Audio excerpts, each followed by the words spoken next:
High in the primeval paradise that is the Austrian Alps, there is a storied splendor in the bright white peaks and in the picturesque villages that lie banked in snow beneath them.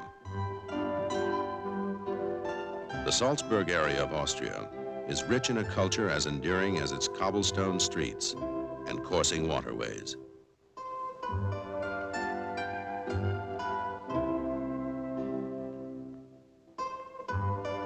A culture that for centuries has survived the challenges of nature and of man.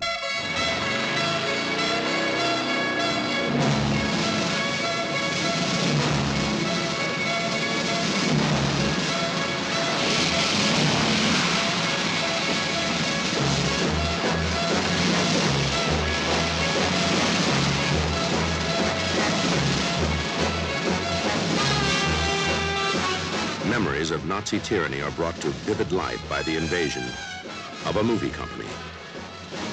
Even in make-believe battle, these uniforms evoke strong emotions. And in a different way, so do the men who wear them.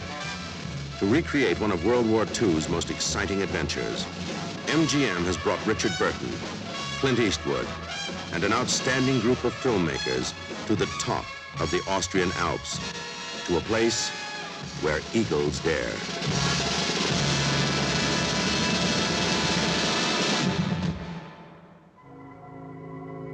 Where Eagles Dare is the drama of a daring mission carried out against almost insurmountable odds. The odds against successfully filming it in these authentic settings seem equally insurmountable.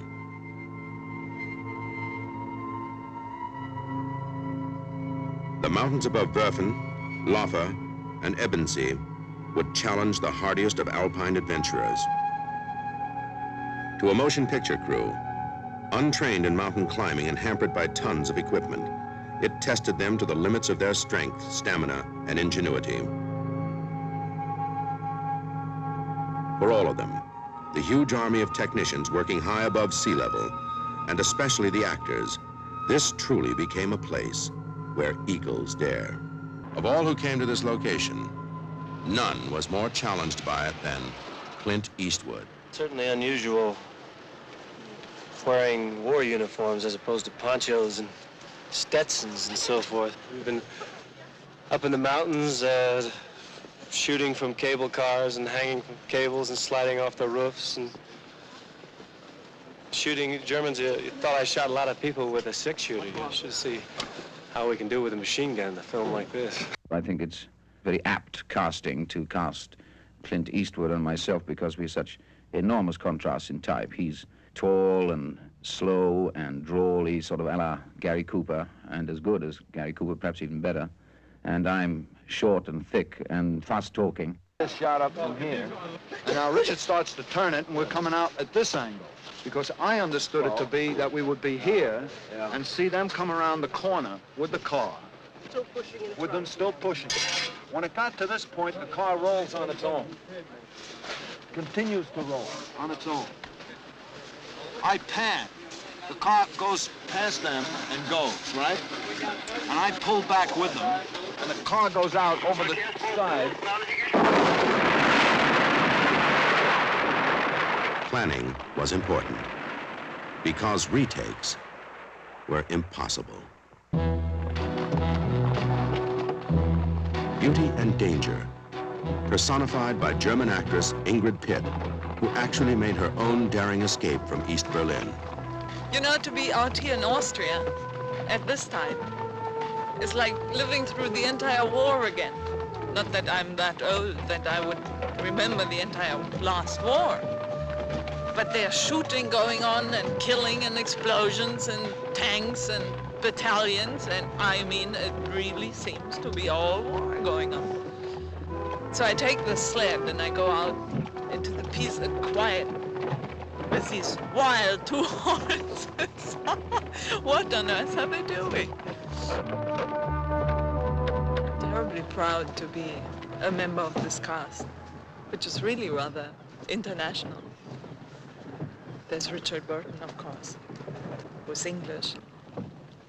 Clint Eastwood, who's American, and Mary Ure, English. And our director is American, Brian Hutton. and I German.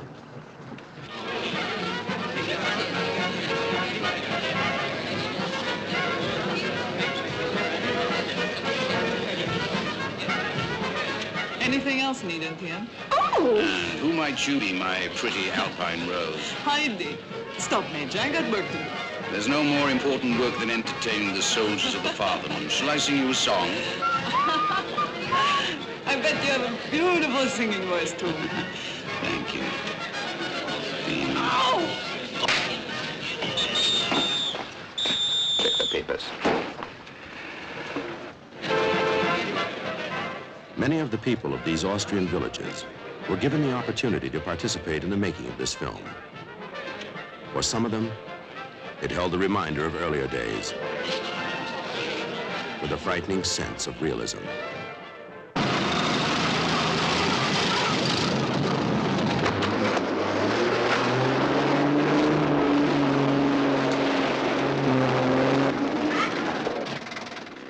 When we head the unit out from Salzburg each morning to the location, we pointed at the pass. We move around 300 people in over 100 vehicles. We have 3 helicopters overhead, up to 16 radio channels open for communication. It's like bloody D-Day.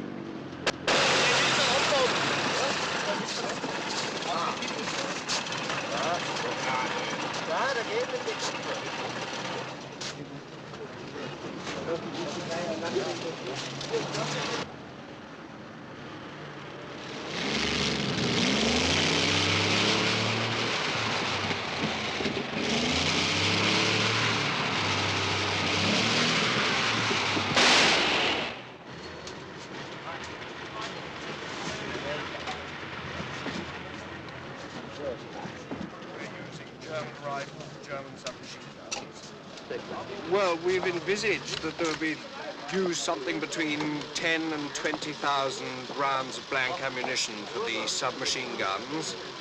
And for the other stuff, we hope to use about 10,000 rounds.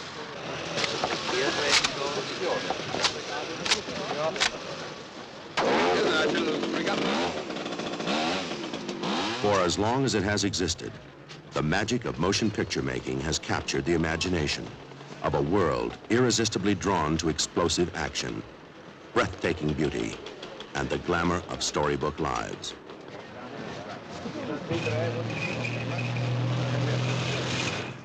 Our job is primarily, in this picture, to create the effect that we've blown up things, people, and huge fires. But we, in place of blowing things down, we push them over. Sometimes we use a charge behind a telephone pole up against it just to shove the wall over. We blow the boards out, in effect, with lots of fire and smoke. And so it looks to the camera like there's been a tremendous thing happen, but in reality, it's like you lean up against the wall and shoved it over.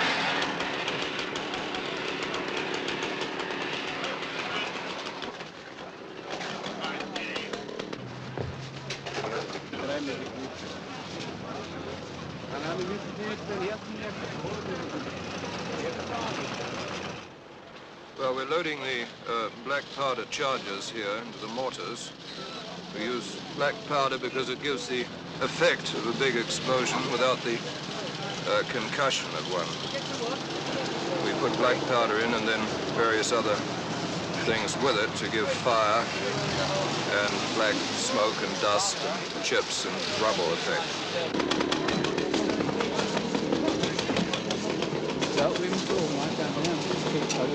Everyone was asked to perform near impossible tasks in almost inaccessible locations, even the women. British star Mary Ure. It used to take us about an hour to get to this location, but because of avalanches, the main road was blocked. So it took me 3 hours to get there, 5 minutes to do the shot, and 3 hours back again.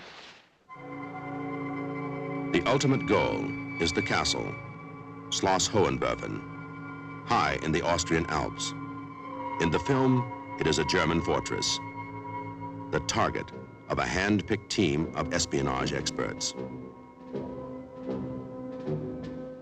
In reality, throughout the centuries of its existence, this castle has never been successfully attacked, although many armies in history have attempted it.